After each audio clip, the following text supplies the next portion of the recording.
AMD அவங்களோட 7 series graphics கார்டில் இனிமேல் 2 கிராபிக்ஸ் கார்டை லான்ச் பண்ணியிருக்காங்க. 7700 ST 7800 ST. இந்த 2 கிராபிக்ஸ் கார்டோட பெஞ்ச் மார்க்கை தான் இன்னைக்கு பார்க்க போகிறோம். அது கூடயே அதோட காம்படிட்டர் கிராபிக்ஸ் கார்டு கூட கம்பேர் பண்ணி எது பெஸ்ட்டாக இருக்குது அப்படிங்கிறத ரொம்ப குயிக்காக ஒரு சின்ன ரிவ்யூவாக பார்க்கலாம். ஸோ இங்கே தான் இப்போ முதல்ல இந்த 2 கிராபிக்ஸ் கார்டோட ஸ்பெசிஃபிகேஷனை பார்க்கலாம். இந்த 2 கிராபிக்ஸ் கார்டோட ஸ்பெசிஃபிகேஷனுமே ரொம்ப சிமிலராக தான் இருக்குது. ஆனால் இங்கே 7700 STயில் 12GB RAM தான் இருக்குது, 7800 STயில் 16GB RAM இருக்குது. மற்றபடி பார்த்தா 7700 STயில் பேஸ் கிளாக் பூஸ்ட் கிளாக் கொஞ்சம் அதிகமாக கொடுத்துருக்காங்க 7800 ST கூட கம்பேர் பண்ணி பார்க்கும்போது. இது கூட நாம AMDயோட RX 6800 XT கம்பேர் பண்ணி பார்த்தாலுமே எல்லா ஸ்பெசிஃபிகேஷனுமே கிட்டத்தட்ட சிமிலராக தான் இருக்கு. இந்த 2 கிராபிக்ஸ் கார்டுலையுமே டிஸ்பிளே போர்ட் 2.1 சப்போர்ட்டுமே கொடுத்துருக்காங்க, AV1 என்கோடிங்குமே கொடுத்துருக்காங்க. ஸோ ஸ்ட்ரீமிங் பண்ணுறதுக்கு ரொம்ப ஹெல்ப்ஃபுல்லாக இருக்க போகுது. ஸோ இப்போ நாம குயிக்காக இதோட பெஞ்ச் மார்க்கை கம்பேர் பண்ணி பார்க்கலாம். நாம இங்க முதல்ல 7700 ST எடுக்கலாம். அதோட செக்மெண்ட்ல NVIDIA கிட்ட இருக்க காம்படிஷன் தான் RTX 4060 Ti 16GB graphics card. So 2 graphics கார்டோட பெஞ்ச் மார்க்கையுமே நம்ம இங்கே கம்பேர் பண்ணி பார்க்கலாம். நான் இங்கே 2K ரெசல்யூஷனோட பெஞ்ச் மார்க்கை தான் காட்ட போகிறேன். ஏன்னா இதை AMD கிளியராக ஃபோக்கஸ் பண்ணி 2K ரெசல்யூஷன்ஸ்க்காக தான் லான்ச் பண்ணியிருக்காங்க. ஸோ நானுமே இந்த கிராபிக்ஸ் கார்டில் நீங்கள் 2K ரெசல்யூஷனில் கேம் பிளே பண்ணுறது தான் ரெக்கமெண்ட் பண்ணுவேன். ஏன்னா 1080pக்கு நீங்கள் தாராளமாக 6700 ST எல்லாம் வாங்கலாம். ஸோ இந்த கிராபிக்ஸ் கார்டு கண்டிப்பாக 2K ரெசல்யூஷனுக்காக மட்டும்தான் டிசைன் பண்ணியிருக்காங்க. ஸோ அந்த பெஞ்ச் மார்க்கையை நாம இப்போ கம்பேர் பண்ணி பார்க்கலாம். ஸோ இப்போ நீங்கள் இங்கே ஸ்க்ரீனில் பார்க்கறது எல்லாமே 7700 ST அப்புறமா 4060 Tiயோட ஆவரேஜ் பெஞ்ச் மார்க் தான். அதாவது ஆவரேஜ் FPS மட்டும்தான் இங்கே எடுத்திருக்கோம். மேக்ஸிமம் FPSனா இதை விடையுமே அதிகமாக போகும். இது ஒரு ஆவரேஜ் FPS தான் எடுத்திருக்கோம். இங்கே பார்த்தீங்கன்னா சைபர் பங்கில் AMDயோட 7700 STயால் 2K ரெசல்யூஷனில் 76 FPS எடுக்க முடியுது. அது RTX 4060யால் 65 FPS தான் எடுக்க முடியுது. இது ஆவரேஜ் FPS தான்.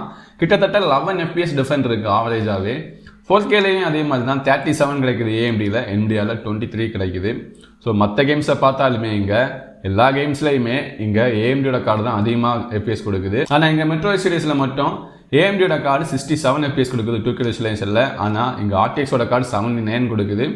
ஸோ அந்த ஒரு கேமில் தான் கிட்டத்தட்ட டிஃப்ரெண்ட் தெரியுது. மற்றபடி மேக்ஸிமமாக எல்லா கேம்ஸ்லையுமே AMD கார்டு தான் அதிகமான FPSை கொடுக்குது.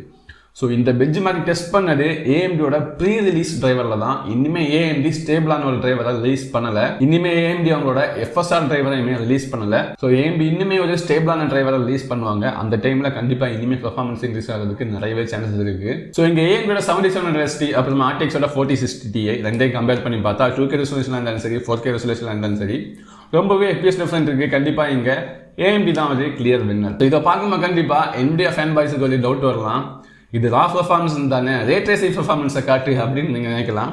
ஸோ அவங்களுக்காக தான் இங்கே தான் ரேட்ரேசிங் பர்ஃபார்மன்ஸையுமே காட்ட போகிறேன். ஸோ இங்கே ரேட்ரேசிங் பர்ஃபார்மன்ஸை பார்த்தீங்கன்னா அதே சைபர் பங்க் கேமில் தான் 7700 STயால் 2K ரெசல்யூஷனில் 19 FPS தான் கொடுக்க முடியுது. RTX கார்டால் 24 கொடுக்க முடியுது.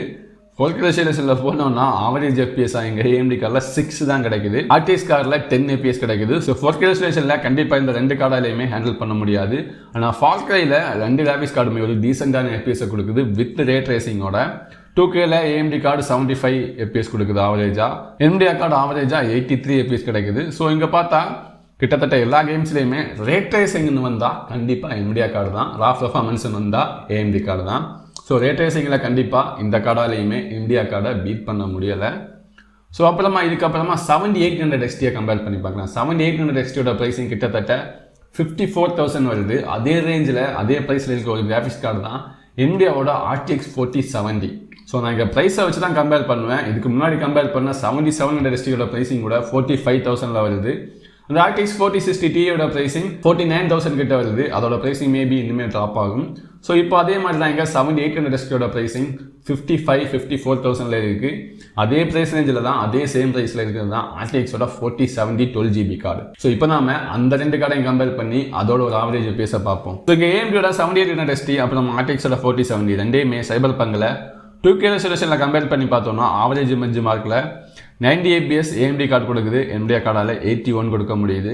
ஸோ இது ஒரு பெரிய டிஃபரெண்ட் கிடையாது. ஸோ 4K ரெசல்யூஷனில் 45 கொடுக்குது AMD கார்டு, NVIDIA கார்டு 56 கொடுக்குது. இங்கே அதிகமாக கொடுக்குது. இது ரே ட்ரேசிங் பெஞ்ச் மார்க் கிடையாது, இது நார்மலான ரா பர்ஃபார்மன்ஸ். அப்புறமா 4Kயில் பார்த்தோம்னா 2K ரெசல்யூஷனில் 158 கொடுக்குது AMD கார்டு, NVIDIA கார்டு 148 கொடுக்குது. ஸோ ஒரு சின்ன இம்ப்ரூவ்மெண்ட் தான், ரொம்ப பெருசெல்லாம் கிடையாது. 10 FPS கிட்ட டிஃப்ரெண்ட் இருக்குது. 4K ரெசல்யூஷனில் இங்கே AMD கார்டு ஒரு 2 FPS டிஃப்ரெண்ட்டில் இருக்குது. ஸோ GTA 5ல் பார்த்தோம்னா ரெண்டுமே சிமிலர் தான், பெருசாக டிஃப்ரெண்டெல்லாம் இல்லை சொல்கிறதுக்கு. ஸோ மெட்ரோ சீரீஸில் இங்கே NVIDIA கார்டு தான் அதிகமாக கொடுக்குது. 2Kலையும் சரி 4Kலையும் சரி NVIDIA கார்டு தான் வின் பண்ணுது. அதே மாதிரி தான் 7700 STலையுமே 4060 கூட கம்பேர் பண்ணும்போது இந்த கேமில் மட்டும் NVIDIA நல்லா பண்ணுச்சு. ஸோ மற்றபடி பார்த்தோன்னா மற்ற கேம்ஸில் எல்லாம் இங்கே AMD கார்டு தான் ரா பர்ஃபார்மன்ஸில் கொஞ்சம் அதிகமாக கொடுக்குது. 2K ரெசல்யூஷனாக இருந்தாலும் சரி, 4K ரெசல்யூஷனாக இருந்தாலும் சரி. ஸோ இங்கே இதேமே நாம் ரே ட்ரேசிங் ஆன் பண்ணி இதே கேம்ஸில் கம்பேர் பண்ணால் எந்த அளவுக்கு FPS கொடுக்கும் அப்படிங்கிறத செக் பண்ணி பார்க்கலாம். இங்கே ரே ட்ரேசிங் ஆன் பண்ணோன்னா ஸ்டோரியே வேறு மாதிரி ஆகுது. சைபர் பங்கில் AMD கார்டால் 23 FPS தான் கொடுக்க முடியுது ஆவரேஜாக. NVIDIA கார்டால் 36 கொடுக்க முடியுது. ஆனால் இங்கே 4K ரெசல்யூஷனில் 9 FPS தான் கொடுக்குது AMD card. NVIDIA card 17 FPS கொடுக்குது. இது ஆவரேஜ் FPS தான், மேக்ஸிமம் FPS கிடையாது. ஸோ 4Kல கண்டிப்பாக ரெண்டு கார்டுமே எதுவுமே செட் ஆகாது ரே ட்ரேசிங் ஆன் பண்ணோன்னா. ஆனால் ஃபார் கிரை 6ல் ரெண்டு கார்டுமே நல்ல FPS கொடுக்குது. ஆனால் NVIDIA கார்டு கண்டிப்பாக ஒரு பெரிய லீடு கொடுக்குது இங்கே 2K ரெசல்யூஷனில்.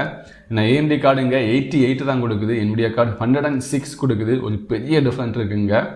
ஸோ GTA 5லையுமே அதே மாதிரி தான், இந்த மற்ற கேம்ஸ்லேயுமே அதே மாதிரி தான். ரே ட்ரேசிங் ஆன் பண்ணோன்னா NVIDIA கார்டோட ஸ்டோரியே வேறு மாதிரி, அது அதிகமான FPS கொடுக்குது.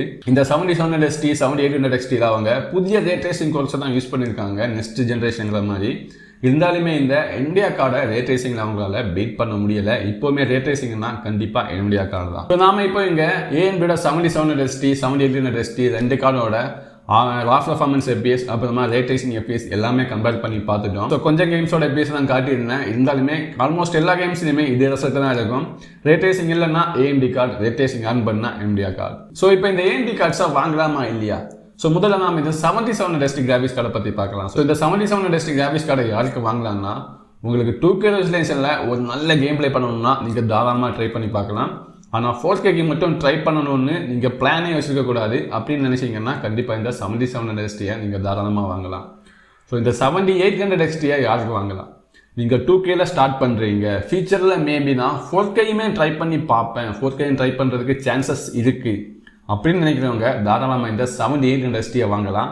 இந்த ரா பர்ஃபார்மன்ஸில் அது 4K ரெசல்யூஷன்லையுமே ஓரளவுக்கு டீசெண்டான FPSஐ கொடுக்கும். ஸோ 4Kயுமே ட்ரை பண்ணி பார்க்கணும்னு நினைக்கிறவங்க இப்போவே 7800 STயில் இன்வெஸ்ட் பண்ணால் நல்லாயிருக்கும். ஏன்னா அந்த ப்ரைஸ் கேப்பில் அது நல்லா தான் பர்ஃபார்ம் பண்ணுது. ஸோ 4K போக மாட்டேன் 2Kலே தான் இருப்பீங்க அப்படின்னு நினைக்கிறவங்க மட்டும் 7700 STயை ட்ரை பண்ணி பார்க்கலாம். ஸோ இப்போ இந்த NVIDIA கார்ட்ஸ் வாங்கலாம்னு கேட்டிங்கன்னா கண்டிப்பாக வாங்கலாம். உங்களுக்கு கேமில் இருக்க அல்ட்ரா கிராஃபிக்ஸ் பத்தலை, அதுக்கு மேலே இன்னும் லைட்டிங் அப்புறமா கிராஃபிக்ஸ் எல்லாம் வேணும், ரே ட்ரேசிங் பர்ஃபார்மன்ஸ் வேணும், DLSS வேணும், சாஃப்ட்வேர் ஃபீச்சர்ஸ் வேணும் அப்படின்னு நினைக்கிறவங்களுக்கு கண்டிப்பாக இப்போவுமே NVIDIA கார்டு தான். ஏன்னா ரே ட்ரேசிங்கில் ஒரு பெரிய டிஃப்ரெண்ட்டை கொடுக்குது இந்த NVIDIA கார்ட்ஸ்.